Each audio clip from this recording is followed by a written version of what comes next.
In every relationship, whether it's with friends, family, or colleagues, there are certain behaviors that signal someone doesn't truly value you.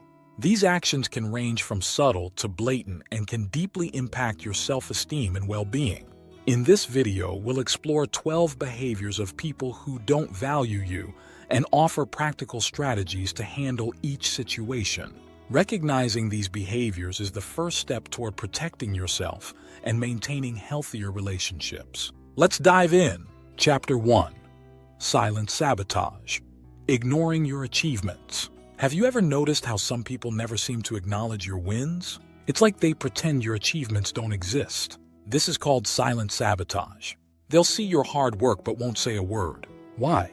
Because recognizing your success might make them feel smaller. Research from Stanford University shows that people with low self-esteem often feel threatened by others' accomplishments. Instead of celebrating with you, they stay silent. This lack of acknowledgement can make you question your worth. It's like planting a seed of doubt in your mind. In Dale Carnegie's book, How to Win Friends and Influence People, he emphasizes the power of appreciation. But when that appreciation is missing, it's a clear sign of being undervalued.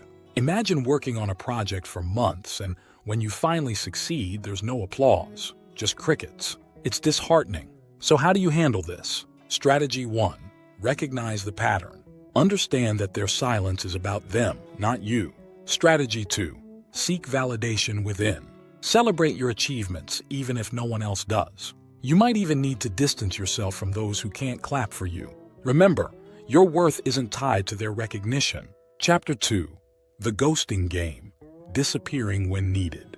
We all know that one person who vanishes the moment things get tough. You reach out and suddenly they're nowhere to be found. This behavior is more common than you might think.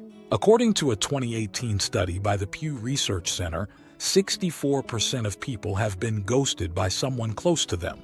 Ghosting isn't just about dating. It happens in friendships and family relationships too.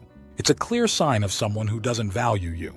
When people disappear during your tough times, it shows they're not invested in your well-being. How do you deal with these vanishing acts? Strategy 1. Set boundaries. If someone constantly ghosts you, it's time to reassess their place in your life. Strategy 2.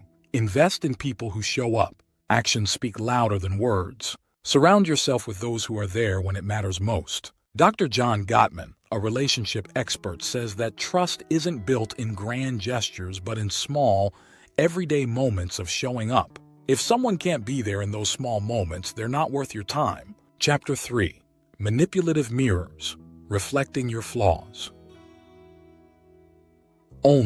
Some people are like bad mirrors. They only show you what's wrong. They constantly point out your flaws, but never your strengths. This tactic is often used by those who want to keep you feeling insecure. A study from the University of Toronto found that people who focus on others' flaws often do so to distract from their own insecurities. It's a way to feel superior without actually being better. But the truth is, no one is perfect. We all have flaws and we all have strengths. Brené Brown, in her book Daring Greatly, talks about the power of vulnerability. She says that people who only highlight your flaws are afraid of their own. They project their fears onto you, hoping you won't notice their weaknesses. How do you break free from these negative reflections? Strategy 1. Stop seeking approval from these mirrors. They'll never give it to you. Strategy 2. Find people who see the whole picture. Surround yourself with those who acknowledge both your strengths and areas for growth. Strategy 3. Practice self-compassion. Recognize your flaws, but don't let them define you. Chapter 4. The time thieves. Always late, never apologetic. We've all been there, waiting for someone who's always late. It's frustrating, right? But chronic lateness is more than just a bad habit. It's a sign of disrespect. When someone constantly wastes your time, they're telling you that their time is more valuable than yours. A 2017 study from San Francisco State University found that people who are consistently late often have a distorted sense of time. But here's the kicker. They're usually on time for things that matter to them. So, if they're always late for you, it's a clear sign of where you stand in their priorities. Stephen Covey, author of The 7 Habits of Highly Effective People, says that time management is about managing relationships. If someone can't manage their time with you, it's a sign they don't value the relationship. So what's the solution? Strategy 1. Communicate clearly. Let them know how their lateness affects you. Strategy 2. Set boundaries. If they continue to be late, start without them. Don't let their lack of respect ruin your plans. Strategy 3. Reassess the relationship. If someone consistently disrespects your time, it might be time to move on. Don't forget to subscribe if you're into this, and let's move on to the next part. Chapter 5. Emotional parasites. Draining your energy without giving back. Have you ever felt completely exhausted after spending time with someone? That's because they're emotional parasites. They take and take without ever giving back. These people drain your energy, leaving you feeling empty. A 2016 study from the University of Essex found that negative interactions, like those with emotional parasites, can lead to increased stress and fatigue. Emotional parasites often disguise themselves as friends or family. They lean on you for support but are never there when you need them. This one-sided relationship can be toxic, slowly eroding your emotional well-being. It's important to recognize when you're being drained. So how do you protect yourself? Strategy 1. Set clear boundaries. Limit the time you spend with these people. Strategy 2. Practice self-care. Recharge your energy with activities that make you feel good. Strategy 3. Find balanced relationships. Invest in connections where support goes both ways. Tony Schwartz, in his book, The Power of Full Engagement, highlights the importance of energy management. He suggests surrounding yourself with people who energize rather than drain you. Chapter 6. Conditional kindness. Offering help with strings attached. Have you ever had someone do something nice for you, but later they remind you of it? That's called conditional kindness. These people help you, but there's always a catch. They keep score, making you feel like you owe them. Dr. Robert Cialdini, in his book Influence: The Psychology of Persuasion, talks about the power of reciprocity. People who offer conditional kindness use this to manipulate you into doing what they want.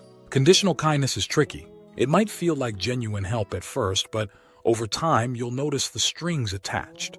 They'll expect favors in return, often at inconvenient times. This can leave you feeling trapped and obligated. So, how do you handle this? Strategy 1. Be aware of the pattern. Notice when someone's kindness comes with conditions. Strategy 2.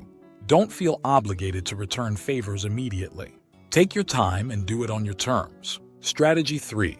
Communicate clearly. Let them know that you prefer unconditional support. Healthy relationships don't keep score. Chapter 7. Backhanded compliments. Praising you to undermine you. Have you ever received a compliment that didn't quite feel right? That's a backhanded compliment. It's a sneaky way for someone to undermine you while pretending to praise you. For example, they might say, "You're pretty smart for someone who didn't go to college." It sounds like a compliment, but it's really a dig. A study by the American Psychological Association found that people who use backhanded compliments often have low self-esteem. They try to bring others down to their level. These comments can mess with your confidence, making you question your abilities. So, how do you respond to these undermining remarks? Strategy 1. Recognize the intent. Understand that they're trying to make you feel small. Strategy 2. Don't take the bait. Respond politely but confidently, showing that their comment didn't affect you. Strategy 3. Confront them if necessary. Let them know that their words were hurtful. Dr. Carol Dweck, in her book Mindset: The New Psychology of Success, talks about the importance of a growth mindset. She suggests focusing on your own growth rather than letting others' words bring you down. Chapter 8. The Blame Game. Never taking responsibility. We've all met someone who never admits they're wrong. They always find a way to blame others even when it's clearly their fault. This behavior is a classic sign of someone who doesn't value you.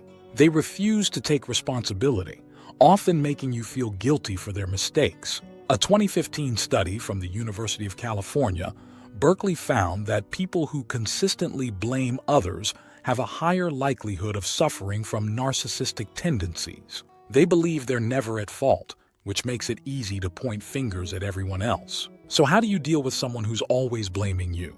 Strategy 1. Don't accept the blame. Stand your ground and make it clear that you won't be held responsible for their actions. Strategy 2. Hold them accountable. Point out the facts and make sure they recognize their role in the situation. Strategy 3. Set boundaries. If they continue to play the blame game, it might be time to distance yourself. Dr. Brené Brown, in her book Rising Strong, emphasizes the importance of accountability in relationships. She suggests that true connection comes from owning our stories and mistakes rather than shifting blame. Chapter 9. Spotlight Stealers. Taking credit for your ideas. Have you ever had someone take credit for your work? It's frustrating and demoralizing, isn't it? These people are what I call spotlight stealers. They love to shine, but only when it's your light they're basking in. A study from Harvard Business Review found that 47% of people have experienced idea theft in the workplace. This isn't just about the office. It can happen in friendships and family dynamics too. Spotlight stealers often lack creativity or confidence. Instead of coming up with their own ideas, they latch onto yours. They might present your thoughts as their own, leaving you feeling invisible. This behavior shows a complete lack of respect for your intellectual contributions. So what can you do? Strategy 1. Document your ideas. Keep a record of your thoughts and when you shared them. Strategy 2. Speak up. If someone takes credit for your work, politely but firmly correct them in front of others. Strategy 3. Protect your ideas. Share them selectively, especially if you know there's a spotlight stealer in the room. Stephen Pressfield, in his book The War of Art, talks about the importance of owning your creativity. He says, "The most important thing about art is to work. Nothing else matters except sitting down every day and trying. Don't let others take what you've worked so hard to create." Chapter 10. Invisible Boundaries. Overstepping your limits without a care. Have you ever felt like someone is constantly invading your space? Whether it's physical, emotional, or mental, these people don't seem to recognize or respect your boundaries. This behavior shows a deep lack of consideration and respect. Research from the Journal of Social and Personal Relationships found that people who frequently violate boundaries often struggle with empathy. They can't or won't see how their actions affect others. They might ignore your need for space, privacy, or even your opinions, pushing past your limits to satisfy their own needs. So, how do you protect yourself? Strategy 1. Clearly define your boundaries. Be specific about what's acceptable and what's not. Strategy 2. Enforce your boundaries consistently. If someone oversteps, address it immediately. Strategy 3.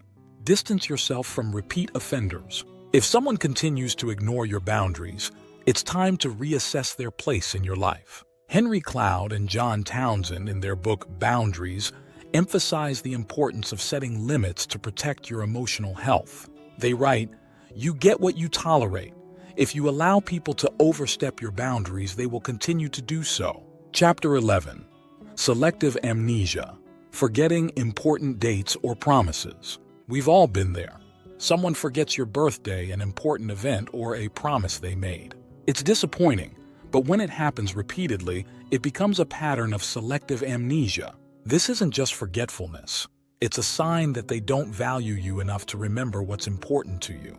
A study by the University of Waterloo revealed that memory lapses often happen with things that aren't prioritized by the individual. In other words, if they keep forgetting, it's because they don't see it as important. This can be hurtful, especially when you make an effort to remember what's important to them. So how do you handle this? Strategy 1.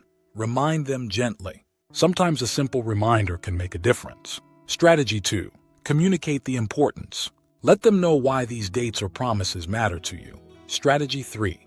Lower your expectations. If they consistently forget, it might be time to stop relying on them for important commitments. Gretchen Rubin, in her book The Happiness Project, talks about the power of rituals and traditions in relationships. She suggests that creating shared experiences can help strengthen bonds and make important dates more memorable for everyone involved. Chapter 12. The Silent Treatment. Using silence as a weapon. The silent treatment is one of the most passive-aggressive behaviors out there. It's a way to punish or control you by withholding communication. When someone gives you the silent treatment, they're not just being quiet, they're using silence as a weapon. Psychology Today reports that the silent treatment can be a form of emotional abuse, causing significant stress and anxiety. It's a power play designed to make you feel helpless and desperate for their attention. This behavior is toxic and shows a deep lack of respect for healthy communication. So how do you respond to the silent treatment? Strategy 1. Don't chase them. If someone is giving you the silent treatment, don't beg for their attention. Strategy 2. Address the issue directly. When they're ready to talk, calmly explain how their behavior affects you. Strategy 3. Set boundaries. Make it clear that this kind of behavior is unacceptable and won't be tolerated in the future. Dr. John Gottman, a renowned relationship expert, suggests that stonewalling, another term for the silent treatment, is one of the 4 behaviors most predictive of relationship failure. He recommends addressing conflicts openly and honestly to maintain healthy relationships. Subscribe to get the latest and greatest content delivered straight to your feed.